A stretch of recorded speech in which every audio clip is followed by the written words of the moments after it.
Viewers welcome back in program जी। Doctor साहब साडी अगली ईमेल आई है जी मुस्तफा जी ते यूके तो ये लिखते हैं, सच कह दूं ए ब्राह्मण अगर तू बुरा ना माने, तेरे सनम कदों के बुत अब हो गए पुराने।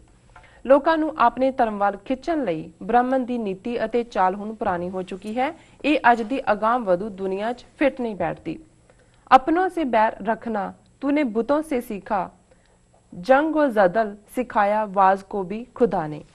इन्हां बुतां ने तुहानू दूजियां नू नफरत करन तो बिना होर कुछ नहीं सिखाया ते मौलवियां ने भी धर्म तू यही अपनाया है। प्यारे डॉक्टर साहब, मैं तुहानू कई ईमेल्स भेजियां ने ते मैं फेसबुक अते ईमेल्स देखदा रहिंदा हां। जवाब दी तांग च तुसी जवाब देण च इन्ना समा लगांदे हो कि मैनू अपनी मेल दा विशा भुल जांदा है। जे तुहानू समा लगदा है तां मैनू ईमेल ते जवाब दे दिया करो। मैनू अलामा इकबाल दे गुरु नानक नू ट्रिब्यूट बारे वीडियो मिली, कुछ सुझाव हन। पहला, उर्दू च शब्द गौतम है ना कि गौतम।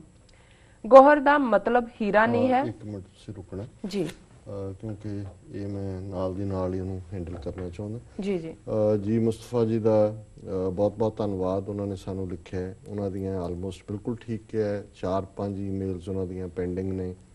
ਉਹ ਨਾਰਾਜ਼ ਵੀ ਹੋਏ ਲਾਸਟ ਟਾਈਮ, ਹੁਣ ਉਹਨਾਂ ਨੇ ਲਿਖਿਆ ਵੀ ਉਹ ਅੱਗੇ ਨਹੀਂ ਲਿਖਣਗੇ ਅੱਗੇ ਤੋਂ। जी ਅਸੀਂ ਮਾਫੀ ਚਾਹੁੰਦੇ ਹਾਂ ਉਹਨਾਂ ਤੋਂ ਤੇ ਉਹਨਾਂ ਨੂੰ ਗੁਜ਼ਾਰਿਸ਼ ਵੀ ਕਰਦੇ ਹਾਂ ਵੀ ਇੰਨਾ ਗੁੱਸੇ ਨਾ ਹੋਵੋ। ਕਈ ਵਾਰ ਉਹਨਾਂ ਦੀ ਈਮੇਲ ਇੰਨੀ ਅਹਿਮੀਅਤ ਵਾਲੀ ਹੁੰਦੀ ਹੈ, ਥੋੜੀ ਵੱਡੀ ਹੁੰਦੀ ਹੈ। ਮੈਂ ਹਮੇਸ਼ਾ ਵੱਡਾ ਟਾਈਮ ਸਲੋਟ ਦੇਖਣਾ ਚਾਹੁੰਦਾ ਹੁੰਦਾ, ਪਰ ਪਹਿਲਾ ਵਿਸ਼ਾ ਕਈ ਵਾਰ ਸਾਡਾ ਇੰਨਾ ਕੁ ਟਾਈਮ ਕੰਜ਼ਿਊਮ ਕਰ ਲੈਂਦਾ ਹੈ ਕਿ ਉਹ ਬੈਕ ਡੇਟ ਤੇ ਚਲੀ ਜਾਂਦੀ ਹੈ। जी ਪਰ ਅਸੀਂ ਉਹਨਾਂ ਦੀ ਹਰ ਗੱਲ ਨੂੰ ਬੜੇ ਗੰਭੀਰ ਸੀਰੀਅਸ ਅੰਦਾਜ਼ 'ਚ ਲੈਂਦੇ ਹਾਂ। ਉਸ ਦੇ ਉੱਤੇ ਅਸੀਂ ਸਮਝਦੇ ਹਾਂ, ਅਸੀਂ ਮੇਰੇ ਲਈ ਇਹ ਕਿਉਂਕਿ ਇਹ ਰਿਸਰਚਰ ਨੇ ਔਰ ਬੜੀ ਬੇਬਾਕ ਹੋ ਕੇ ਗੱਲ ਵੀ ਕਰਦੇ ਨੇ ਔਰ ਅਸੀਂ ਉਹਨਾਂ ਦੀ ਹਰ ਲਿਖਤ ਤੋਂ ਕੁਝ ਸਿੱਖਦੇ ਹਾਂ। ਸੋ ਮੇਰੇ ਲਈ एक अच्छा लर्निंग एक्सपीरियंस है। तो उन्होंने ये ईमेल जो असी फिलाडेल्फिया फंक्शन किया क्योंकि वो मैं अलामा इकबाल को कोट भी किया सी और मैनू बाद ये पता लगा कि ईवन साड़ी वो सारी स्पीच 1 घंटे की पाकिस्तान का मशहूर TV चैनल है ARY, उन्होंने भी लाइव ब्रॉडकास्ट की TV 84 के उत्ते भी पिछले दिनों के एज ए स्पैशल प्रोग्राम वो की गई। शायद पाकिस्तान का इंटरस्ट भी TV का इसलिए होया क्योंकि वो असी गुरु नानक साहब नूं जिहड़ी दित्ती ट्रिब्यूट है वो अलामा इकबाल वालों उन्होंने आधार बना के ही अपना जिहड़ा वो सारा जिहड़ा फलसफा है गुरु नानक साहब का उसनूं दोहराया सी। सो उन्होंने भी जिहड़ा ये सच कह दूं ए ब्राह्मण अगर तू बुरा ना माने, ये उन्हां दी एक होर नज़म है बांगे दरा ची, उन्होंने कोट किया और वो उन्होंने शुरू च ये कहा है कि भी एक उन्होंने किवें अलामा इकबाल ने एक पासे पंडित की हिपोक्रेसी कि वो बुत परस्त है तो उन्होंने कह रहा है कि अपनों से बैर रखना तूने बुतों से सीखा और इसी तरह उन्होंने कहा भी मौलवी भी जड़े ने वो इसे ही कमे लगे हुए ने।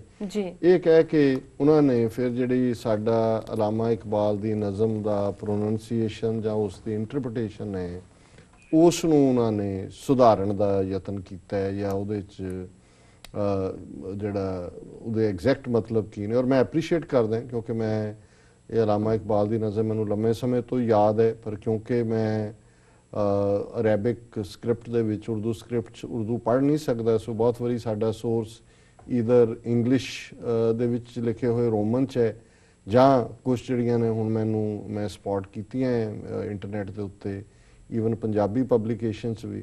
सो कुछ गलतियां जड़ियां मेरे उच्चारण च हुंदियां ने जां होईयां वो इस वजह करके है कि जे तो मैं ओरिजिनल उसनूं उहदे च पढ़िया होए बांगे दरा जिहड़ी उर्दू च है फिर शायद मैं ना इसी तरह मतलब के हवाले नाल भी है और उन्होंने जिहड़े कुछ मीनिंग करैक्ट किए उन्होंने मैं शुक्रगुजार है क्योंकि जिवें मेरे मित्र शेख साहब कुछ जिहड़ियां ने वो भी कोई बहुत उन्होंने 35-40 साल तो अमरीका च सन, वो बहुता पाकिस्तानी लिटरेचर या दूजे नाल उन्होंने बहुता वास्ता नहीं सी, हालांकि इकबाल नूं एडमायर करते सी वो।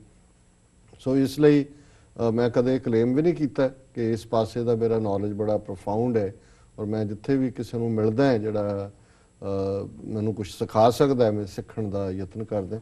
सो उन्होंने उहदे च जिहड़ियां खामियां ने साडे कहण चों कीतियां। उन्होंने पहले जिहड़ी शुरुआत की कि ना जिहड़ा वो गौतम ਹੈ ਗੌਤਮ ਨਹੀਂ। ਦੇਖੋ ਨਾ ਤਾਂ ਉਰਦੂ ਹੋਏ ਪੰਜਾਬੀ ਹੋਏ, ਨਾ ਤਾਂ ਉਹਦਾ ਸਿਧਾਰਥ ਸੀ, ਤੇ ਗੌਤਮਾ ਦਾ ਬੁੱਧਾ ਅੰਗਰੇਜ਼ੀ ਵਾਲੇ ਕਹਿੰਦੇ ਨੇ।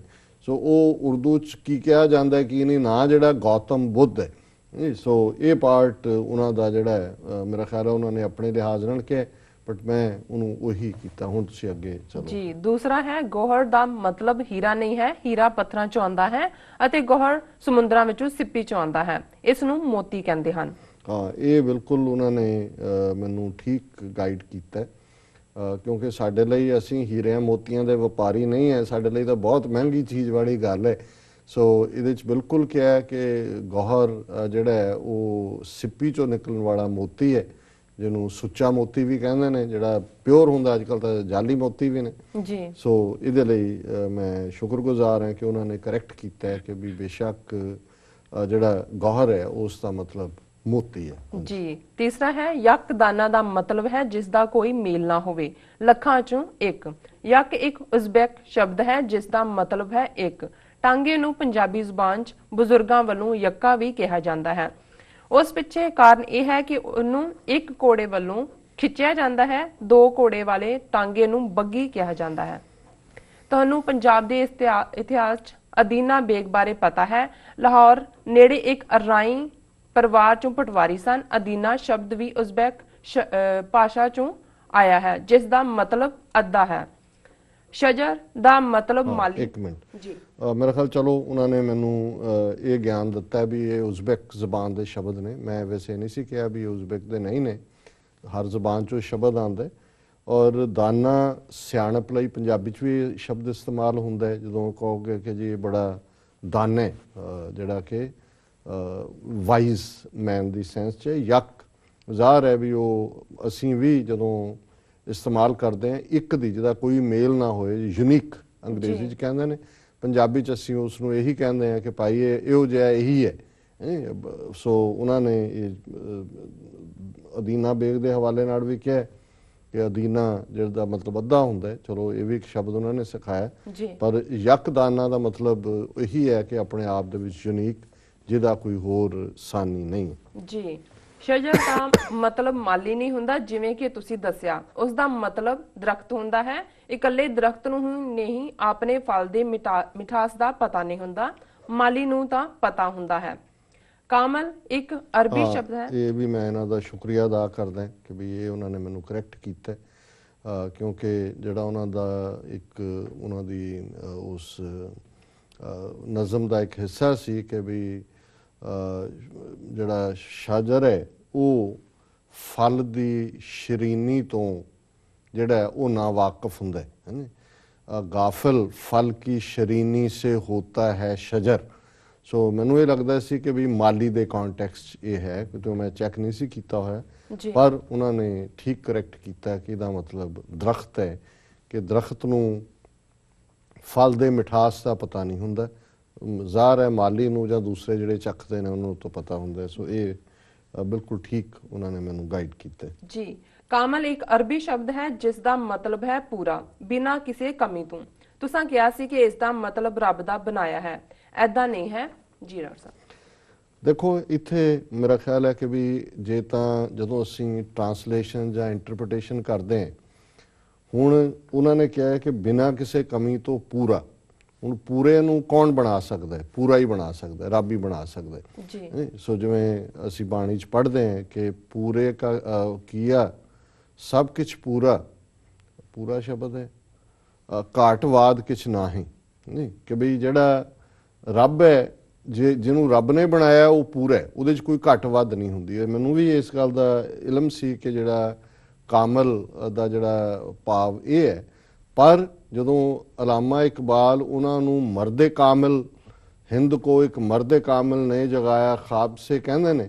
ਸੋ ਮਰਦੇ ਕਾਮਿਲ ਉਹੀ ਹੈ ਜਿਸ 'ਚ ਕੋਈ ਕਮੀ ਨਹੀਂ ਹੈ, ਤੇ ਨਿਰੰਕਾਰ ਦਾ ਉਹ ਬਣਾਇਆ ਹੋਇਆ ਜਿਹੜਾ ਪੂਰਨ ਪੁਰਖ ਹੈ। ਸੋ ਮੇਰਾ ਖਿਆਲ ਹੈ ਕਿ ਵੀ ਉਹ ਥੋੜਾ ਜਿਹਾ ਲਿਟਰਲੀ ਗੱਲ ਕਰਦੇ ਨੇ, ਪਰ ਅਲਟੀਮੇਟਲੀ ਦਾ ਮੈਨੂੰ ਭਾਵ ਵੀ ਪਤਾ ਸੀ ਔਰ ਅਰਥ ਵੀ ਪਤਾ ਸੀ, ਲੇਕਿਨ ਉਹਨੂੰ ਨਿਰੰਕਾਰ ਦਾ ਸਾਜਿਆ ਹੋਇਆ ਹੈ, ਉਹਦੀ ਸਪਿਰਿਟ ਆਫ ਦਾ ਸੇਇੰਗ ਨੂੰ ਲੈਣ ਦੀ ਗੱਲ ਸੀ, ਸਿਰਫ ਲਿਟਰਰੀ ਵਰਡਸ ਦੇ ਵਿੱਚ ਉਲਝਣ ਦੀ ਗੱਲ ਨਹੀਂ ਸੀ। ਜੀ ਜੀ।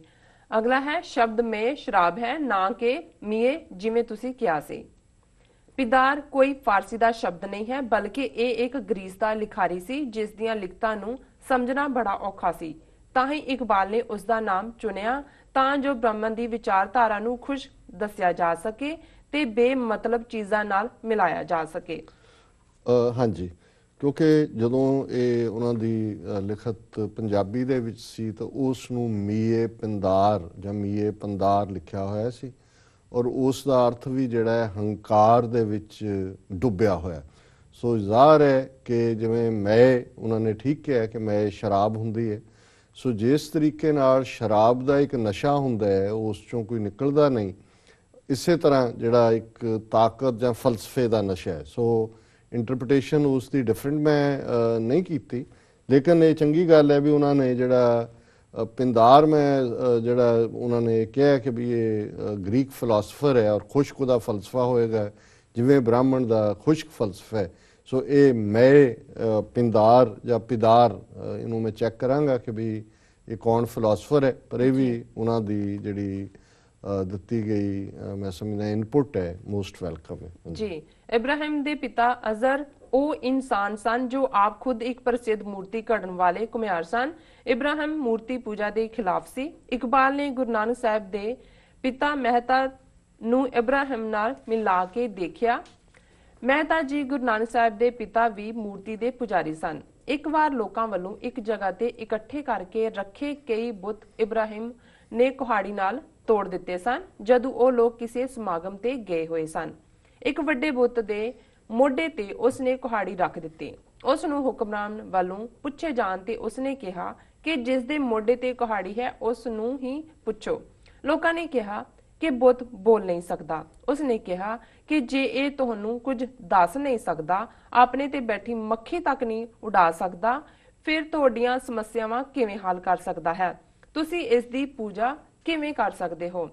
ਸ਼ਬਦ ਵਾਹਦਤ ਹੈ ਨਾ। ਇੱਕ ਮਿੰਟ ਜੀ, ਦੇਖੋ ਇੱਥੇ ਮੈਂ ਸਮਝਦਾ ਵੀ ਮੁਸਤਫਾ ਸਾਹਿਬ ਥੋੜੀ ਜਿਹੀ ਮੈਂ ਸਮਝਦਾ ਵੀ ਭਾਵੇਂ ਉਹ ਨੌਲੇਜ ਦੇਣ ਦੀ ਕੋਸ਼ਿਸ਼ ਕਰ ਰਹੇ ਨੇ ਕਿ ਉਹਨਾਂ ਦੇ ਪਿਤਾ ਜਿਹੜੇ ਆਜ਼ਰ ਨੇ, ਇਬਰਾਹਿਮ ਦੇ ਪਿਤਾ, ਉਹ ਮੂਰਤੀ ਘਾੜੇ ਸੀ ਤੇ ਮਹਿਤਾ ਕਾਲੂ ਵੀ ਕਿਉਂਕਿ ਮੂਰਤੀ ਪੂਜਕ ਸੀ, ਸੋ ਸ਼ਾਇਦ ਇਸ ਲਈ ਉਹਨਾਂ ਨੇ ਇਹ ਕਿਹਾ। ਪਰ ਮੈਂ ਸਮਝਦਾ ਵੀ ਜਿਹੜੀ ਅਸੀਂ ਦੀ ਇੰਟਰਪ੍ਰੀਟੇਸ਼ਨ ਦਿੱਤੀ ਹੁਣ ਇਸ ਤੋਂ ਨਾ ਤਾਂ ਇਹ ਡਿਨਾਈ, ਇਹ ਠੀਕ ਹੈ ਇਬਰਾਹਿਮ ਨੇ ਮੂਰਤੀਆਂ ਤੋੜੀਆਂ, ਕੁਹਾੜੀ ਰੱਖ ਦਿੱਤੀ, ਚੰਗੀ ਘਟਨਾ ਉਹਨਾਂ ਨੇ ਸੁਣਾਈ ਹੈ, ਪਰ ਇਸ ਦਾ ਇਹ ਨਹੀਂ ਹੈ ਕਿ ਵੀ ਇਬਰਾਹਿਮ ਈਸਾਈਆਂ, ਮੁਸਲਮਾਨਾਂ ਔਰ ਯਹੂਦੀਆਂ ਦੇ ਪੈਗੰਬਰ ਜਾਂ ਪ੍ਰੋਫਿਟ ਨਹੀਂ ਸਨ।